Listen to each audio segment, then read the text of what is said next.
Hi guys, আমি আপনাদের আমার প্র্যাকটিস নোটসগুলোর আরেকটা এপিসোড আপনাদের সাথে শেয়ার করছি।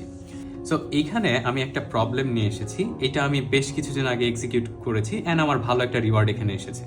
সো আমি এখানে যেটা এইভাবে ব্রেকডাউন করবো, আপনারা যদি ইন্টারমিডিয়েট হন তাহলে ওইভাবে আমি এক্সপ্লেন করার চেষ্টা করবো, আর যদি নতুন হয়ে থাকেন, বিগিনার হয়ে থাকেন, তাহলেও আমি আপনার জন্য এটা এক্সপ্লেন করার চেষ্টা করবো। সো আমি এখানে একটু আসি, আমি কিভাবে এই ট্রেডটাকে এক্সিকিউট করলাম। আমি প্রথমে একটু যদি খেয়াল করি, আমার স্ট্রাকচারটা ছিল হচ্ছে আপ ট্রেন্ড। প্রথমে আপ ট্রেন্ড ছিল, দেন কি করলো, এইখানে একটা আপনারা বেসিক যে বইগুলো কিনে চেষ্টা করেন, যে অনেকে বলে যে এই বই কিনেন, এখানে হ্যামার থাকলে নিচে যাবে, এটা থাকলে নিচে যাবে, ওইটারই একটা রং ধারণা আমি আপনাকে বুঝিয়ে দিই। প্রাইস নিচে আসবে, সো এইটার উপরে সবাই এখানে সেল শট নিয়েছে। সো আমার স্টপ লসটা কোথায়? স্টপ লস কিন্তু এক্স্যাক্টলি অনেকের এন্ট্রি এখানে হতে পারে, অনেকের এন্ট্রি এক্স্যাক্টলি বডিতে হতে পারে, অনেকের এখানে হতে পারে, বাট আপনার স্টপ লস কিন্তু সবসময় এটার ওপরেই থাকে। এইখানেই যে আমি রেড কালার দিয়ে দিয়েছি, এখানে স্টপ হান্ট করতে হলে এটার উপরে যেতে হবে।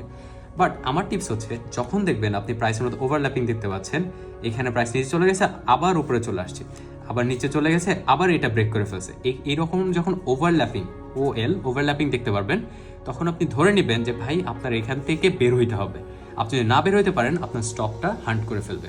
সো যে কথা সেই কাজ, আপনি এখানে এখানে প্রাইস কি করছে, এইটার স্টপ হান্টটা হিট করেছে, কারণ এটা একটা কারেক্টিভ স্ট্রাকচার অ্যান্ড ওভারল্যাপিং ছিল।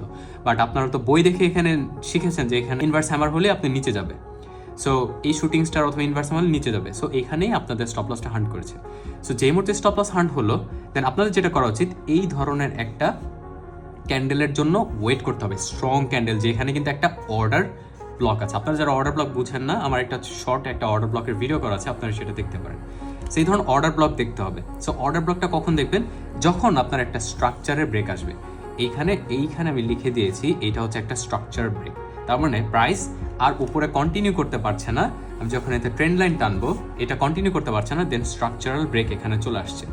দেন আমি চেষ্টা করব যে এই অর্ডার ব্লকের আশেপাশে ট্রেডটা এক্সিকিউট করার, অ্যান্ড আমার স্টপ লস হবে এইটার হাই, এখানে হবে আমার এসএল, এখানে হবে আমার এন্ট্রি, অ্যান্ড আমার টিপি হবে এই এসএল অ্যান্ড এন্ট্রির 1:2 মিনিমাম, আর রিস্ক অ্যান্ড রিওয়ার্ড রেশিও আর মিনিমাম 1:2। সো আমার সেট আপটা হবে এরকম। সো আপনার এখানে এন্ট্রি, এখানে আপনার স্টপ লস, দেন এখানে আপনি এন্ট্রিটা নেবেন। দেন আপনার যখন 1:2 আসছে, আপনি কিভাবে বুঝবেন যে আপনি 2.5 বা 3 পাবেন? আপনি একটু ভলিউমের দিকে খেয়াল করুন। ভলিউম যদি হাই থাকে, ফর এক্সাম্পল এই ক্যান্ডেলের ভলিউম এরকম, পরবর্তী ক্যান্ডেলের ভলিউম এরকম হাই, প্লাস এখানে চার্টেও বেয়ারিশ, তখন আপনি ধরে নেবেন যে আপনি আরেকটু পজিশন বেটার পেতে যাচ্ছেন। সো এইভাবে আপনি বেসিক অথবা ইন্টারমিডিয়েট ওয়েতে এইভাবে ট্রেড করতে পারেন।